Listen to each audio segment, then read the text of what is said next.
guys, this is Endrin, and today I'm going to be doing a little tutorial explaining how one of the new features works, and what it is item enhancements. Now, not only am I going to tell you how the new feature works, but the main reason for this tutorial is to explain the advantages that it has. Now, let's say that currently you are pretty happy with your build, but one thing you've noticed is perhaps you have very low focus. Like, let's say you have a build similar to mine. This is a pretty good build. You'll barely lose with it. So, let's say you have this, but let's say you have it and for some reason you only have 2 focus. Let's say your bonus is mostly in dexterity. Let's say you want to have 21 to 26 defense because it's pretty average. It's not low, but it's not high. But let's say your dexterity bonus is, instead of 28, let's say it's 31. Then, if you wanted the same dexterity, you'd have 32, meaning you'd only have 2 focus, meaning your robot would be unusable. Even with 3 focus, your robot's barely going to come into play, but with 2 focus, it's flat out unusable. So what item enhancements are going to do is, let's say you need to take out something from another stat to put it into dexterity, to keep your dexterity at 35, to get your focus to 3. With item enhancements, what you can do is, let's say this is without item enhancements, my support here would be 20, so if I wanted the same support, I'd have to have 48. With item enhancements, you can take points, extra points, and you can put them wherever you want. You can hit begin, and you can customize points, and here's the price list for them. The more you want, the more it's going to cost, but once you've bought them, you can arrange them at no cost to you whatsoever. Absolutely free. You can put them however you want. Redistribute. Once you're done, boom, you can add them however you want. Absolutely 0 cost. So you can completely customize your weapons. As soon as you've purchased it, there's no need to pay, so they're not trying to, rip you off, take your money.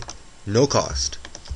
And what this is going to allow you to do in terms of focus is, let's say without focus your dexterity was 32, so you need to, let's say, take out 3 support to get your dexterity back up to 35. You can go into your enhancements and add that 3 support back on for a little bit of varium. So not only do you have the same support as you did before, but you now have higher dexterity and that added focus, which is going to give you more damage overall, as well as giving you a better robot. So it's going to help you a lot more than you might think at first, especially with future builds. Let's say you level up or something and you have new gear and it's making one of your stats too high. Well, you can enhance that gear so you can actually raise the base stat without losing from your other stats, because you can just make up for it with enhancements. Item enhancements currently are only available on primary weapons, and as you can see, you go here, it's not eligible for enhancement yet, and currently it's only limited to variant players.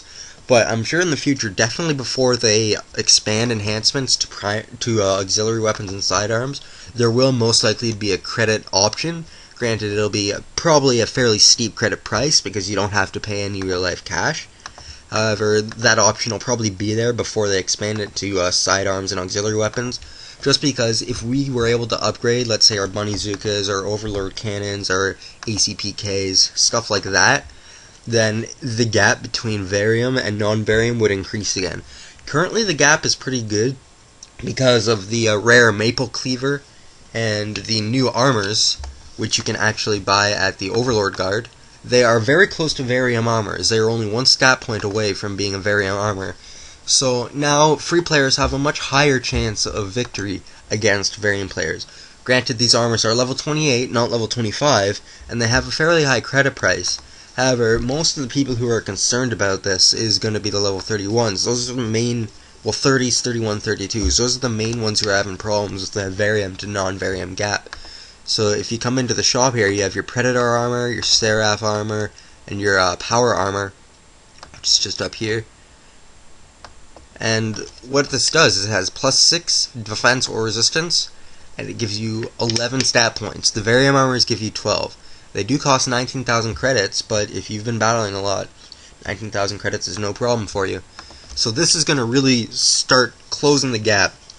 Naturally, there's still going to be a gap because that's the whole point of varium, but it's going to give variant players a much higher chance of success against, or non-variant players a much higher chance of success against variant players. So that's it for this video. I hope that you enjoyed it, and I'm going to be making some more soon. I'm planning on making a pretty extensive series of tutorial videos for this game. I plan on explaining how every skill works and its advantages and disadvantages, just to help the people who may not necessarily know that. Some of you more advanced players may be saying, well, you don't need to do that, everybody already knows this. But there are new players out there who I'm sure are a bit overwhelmed when they click on their character and they see all these different things and all this stuff, and they don't know what's going on. They don't know, how to sort of manage everything and how everything works, and oh, what's this rating thing here? How do I get rating? It's not explained anywhere. How do I manage all of this? I don't get it. So I'm going to be explaining all that. But yeah, hopefully you enjoyed this video, and have a good day.